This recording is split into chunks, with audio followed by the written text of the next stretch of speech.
And as that death toll continues to rise due to the wildfires, families are left picking up the pieces and dealing with heartbreaking loss. Parker Brown speaking to one family with South Dakota connections living in Hawaii.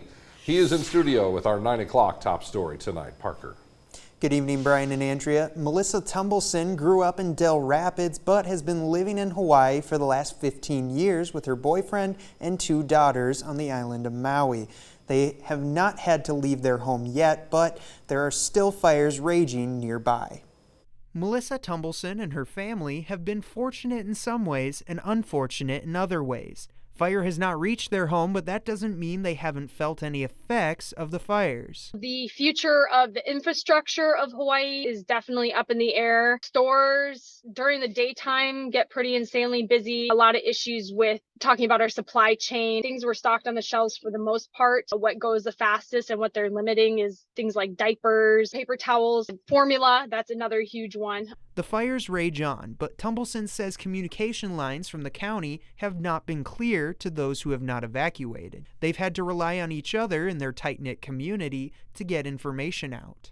We just want facts, just tell us like percent of containment. That's usually like the number one thing that they're good at communicating, and they're not. And if they have a plan in place, share it with the public. It's time to be transparent. I just feel like everything's hush hush. Tumbleson works in property management and has been able to work remotely. She says that the biggest need for those on the island is long-term shelter.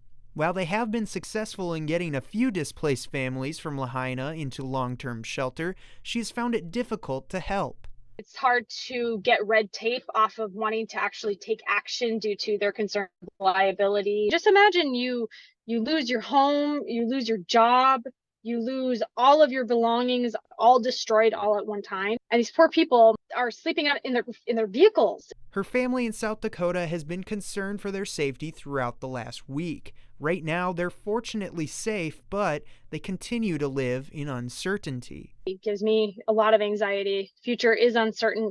Who knows? We still have our stuff ready to go should we need to bolt last minute.